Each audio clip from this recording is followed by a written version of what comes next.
Bonjour à tous, ceci est mon premier message sur le forum. Avant de raconter mon témoignage, j'aimerais vous prévenir que je fais cette démarche dans le but d'avoir l'avis de personnes les moins crédules possibles. Ce qui m'intéresse est de confronter mon histoire, que je ne parviens pas encore aujourd'hui à expliquer rationnellement, à vos hypothèses et explications les plus plausibles, en espérant toutefois ne pas voir des messages tels que t'étais bourré, tu regardes trop X-Files, même si effectivement mon témoignage ne peut absolument pas, pour vous, être garanti de confiance et je le comprends. Alors commençons. J'avais dans les 16-17 ans au moment des faits, aujourd'hui j'en ai 21. J'étais invité à passer quelques jours chez un ami, et qui habitait un appartement de fonction dans l'enceinte d'un lycée à Vernon, dans l'Eure. Je vais commencer par décrire la chambre où tout s'est passé, car ça a son importance pour la suite de mon témoignage. La chambre était assez grande, genre 30 mètres carrés, bien rectangulaire, donc avec une bonne longueur. Au fond de la pièce se trouve un lit dans l'un des coins, avec une télé à son pied, posée sur une table basse. Il y avait plusieurs grandes fenêtres derrière le lit, prenant toute la largeur, et sous les fenêtres de petites étagères très basses où étaient bien rangés des livres et des CD. Enfin à droite de ces étagères, un bureau avec un ordinateur. Le premier soir, mon ami qui s'appelle Pierrot, et qui a mon âge, me raconte qu'il a récemment vécu des événements bizarres avec son cousin, de plusieurs années plus jeune que nous.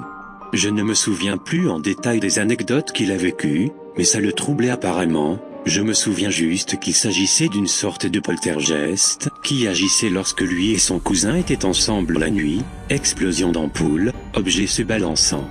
À ce moment j'ai eu tendance à croire mon ami, puisqu'il n'avait pas pour habitude de me faire des canulars, même si on avait un humour bien particulier.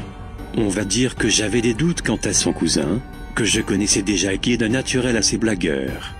Toujours est-il qu'il m'a proposé d'inviter ce fameux cousin à passer ces quelques jours et nuits avec nous, dans l'espoir de me montrer ces phénomènes étranges. La nuit passe donc, il ne se passe rien, et le lendemain son cousin arrive comme prévu. On ne parle pas spécialement des phénomènes pendant la journée, puis vient le moment de se coucher, que j'appréhendais tant. Et je n'allais pas être déçu, car environ 2 minutes après que la lumière fut éteinte, on entendit un léger bruit d'un objet tombant sur la moquette, environ au milieu dans la pièce. Je précise que son cousin et moi étions sur des matelas posés juste à côté du lit où était mon ami. On se précipite pour allumer, l'interrupteur est au bout de la pièce près de la porte, ce qui nous oblige à parcourir toute la longueur de la chambre, et on aperçoit une petite figurine Star Wars en plein milieu, cette figurine étant initialement placée sur l'une des petites étagères dans notre dos. Sur le coup, je suis suspicieux envers le cousin, et je lui demande plusieurs fois s'il n'a pas pris l'objet dans sa main avant que l'on éteigne et qu'il l'ait jeté 2 minutes après, ce qui est effectivement à la portée de tout le monde. Bref, on éteint la lumière, et après un court laps de temps on entend de nouveau un léger bruit.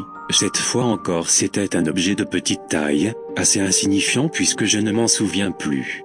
À nouveau, je soupçonne le cousin, mais le phénomène se reproduit à chaque fois que l'on éteint la lumière. Je me souviens même avoir reçu un stylo sur le visage, sans me faire mal toutefois, le stylo étant placé normalement sur le bureau d'ordinateur, qui était juste à ma gauche. Les événements continuent, et ne manquant pas de surveiller mon ami et son cousin sentant qu'il pouvait s'agir d'une blague, j'étais forcé de reconnaître qu'il n'y avait pas de supercherie, des objets se lançaient bel et bien à partir de n'importe quel endroit de la pièce, parfois jusqu'à l'autre bout. Résultat, nuit blanche, on n'osait plus éteindre, et de toute façon sans lumière on ne pouvait pas dormir, sans que l'on reçoive ou entende les objets. Le lendemain, crevé, on essaie d'oublier en s'amusant autant qu'on peut dans la journée, puis dans la soirée on décide, un peu obligé, d'éteindre de nouveau la lumière. Cette fois le phénomène se fait de plus en plus impressionnant. Cela commence par la violente chute d'une pile de linge posée sur une chaise, située à 1 mètre à peine de la porte d'entrée qui est, je le répète, au bout de la chambre par rapport à nos lits. Le linge était complètement éparpillé. La blague était de moins en moins probable. Vient après un très curieux déplacement de la télé sur la table elle ne bougeait pas. Elle se déplaçait légèrement et manqua de tomber avant que mon ami ne la rattrape. Je précise que même s'il y avait obscurité, un lampadaire derrière le store faisait filtrer une légère lumière suffisante pour discerner les objets à proximité de nous, en l'occurrence ici la télé. Au moment donc où mon ami attrape la télé, je m'étais par réflexe relevé du torse en m'appuyant sur les mains, et en une fraction de seconde je sens tout un tas de bouquins tapés sur mon dos. Ces mêmes bouquins étaient placés à même le sol, sous l'une des mini-étagères, et pile derrière moi. Cette fois je n'avais plus aucun doute, il n'y avait aucune blague. Deuxième nuit blanche, donc. Le lendemain, de plus en plus apeuré mais excité par ce phénomène, on tente l'expérience en plein après-midi avec le store fermé. Nous étions cette fois 4, ayant invité un voisin.